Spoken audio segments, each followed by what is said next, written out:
But first, your road to recovery.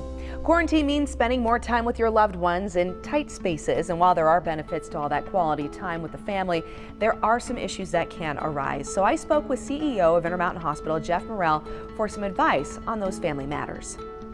So Jeff, quarantine means families together in tight spaces, a lot of different dynamics. You got extrovert, introverts, you have college students that have been away for years and all of a sudden back into space.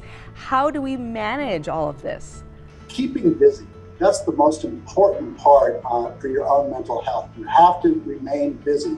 Sometimes just getting outside and having the sun on your face can brighten your mood and your perspective. And families, when we have this time together, there are benefits, but issues can arise, and sometimes there's already pre-existing issues. Give a little bit of advice on how to manage some of that conflict.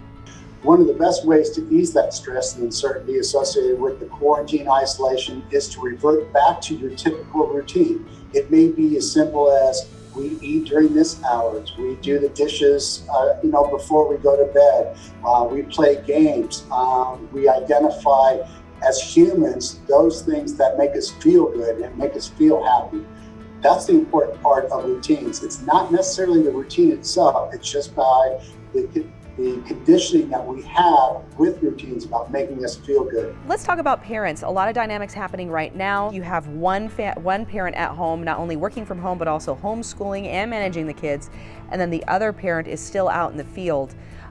Give some advice there when it comes to juggling so much all of a sudden.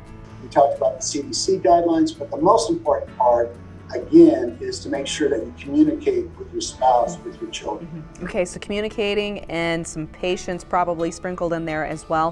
What about if someone in the family does become ill? Not only is there physical concern, but there's also that emotional aspect of the concern of spreading COVID within the house to other family members. Give some advice about that. Again, communication is the key. We want to make sure that the family members express their concerns with each other. For those folks that have problems with their own mental health and their own stress levels, we're here. Intermountain Hospital is still open.